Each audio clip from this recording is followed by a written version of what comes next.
श्री भगवद गीता के अनुसार भगवान श्री कृष्ण कहते हैं कि कभी भी किसी काम को टालना नहीं चाहिए। निश्चित समय पर अपना काम को पूरा कर लेना चाहिए। अगर कोई व्यक्ति ऐसा करता है तो वो हमेशा सफलता को प्राप्त करता है।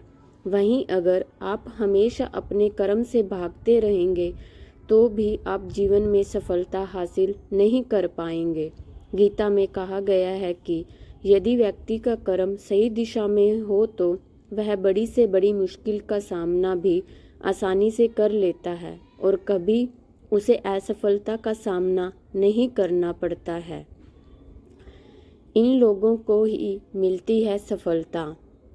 भगवत गीता में भगवान श्री कृष्ण कहते हैं कि जरूरी नहीं है कि हर व्यक्ति हर काम में माहिर हो गया वो सभी कार्यों को सही तरीका से कर सकते हैं। इसीलिए अपनी शक्ति पहचानें और उसी काम को करने का प्रयास करें जिसमें आप अच्छे हैं। इससे भी आपकी सफलता निश्चित है। कभी कभी हम लोग सोचते हैं कि मैं क्या बनना चाहते थे और बन ये गए हैं, लेकिन भगवान श्री कृष्ण कहते हैं कि आप वही जीवन में कर पाते हैं जिसके लिए आपका जन्म हुआ है धरती पर। खुद पर नियंत्रण है बेहद ज़रूरी। डर लगने में कोई बुराई नहीं है, लेकिन उस डर को कभी भी खुद पर हावी न होने दें। खुद पर काबू रखकर ही सफलता को पाना संभव है। व्यक्ति का मस्तिष्क तभी तक उसका मित्र है जब तक वह उसके नियंत्रण में है। जब आपका दिमाग आपके नियंत्रण से बाहर हो जाता है तो वही उसका सबसे बड़ा शत्रु भी बन जाता है। इसीलिए जब तक आप सही हैं और जीवन में कोई गलती नहीं करते हैं तो आप किसी से बिल्कुल भी न डरें। स्वयं का आकलन। भगवान गीता के अनुसार कभी भी किसी व्यक्ति को खुद से बेहतर कोई नहीं जान सकता। इसीलिए स्वयं का आकलन करना बेहद ज़रूरी है। हम लोगों को हमेशा लगता है कि वो काम नहीं कर सकते हैं जो कोई दूसरा करता है।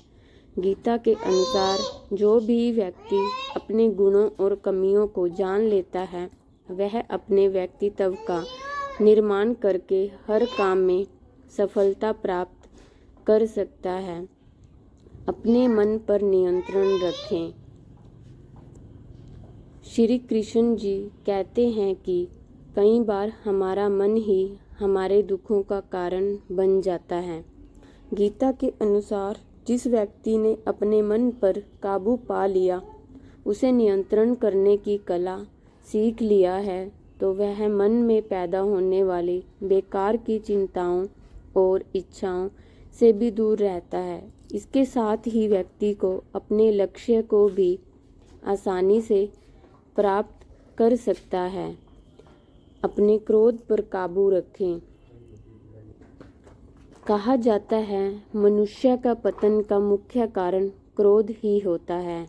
क्रोध में कोई भी व्यक्ति खुद पर नियंत्रण खो बैठता है और आवेश में आकर गलत कार्य भी कर देता है। कभी कभी गुस्से में व्यक्ति खुद का आहित कर बैठता है। इसीलिए क्रोध को खुद पर हावी नहीं होने देना चाहिए। गीता में श्री कृष्ण ने बताया है कि यदि गुस्सा आए तो स्वयं को शांत रखने का प्रयास करना चाहिए। फल की इच्छा छोड़ देना चाहिए। गीता में श्री कृष्ण के उपदेश के अनुसार मनुष्य को फल की इच्छा छोड़कर कर्म पर ध्यान देना चाहिए, क्योंकि मनुष्य जैसा कर्म करता है उसे फल भी उसी के अनुरूप मिलता है। इसीलिए कर्मयोगी को कभी भी फल की चिंता नहीं करनी चाहिए।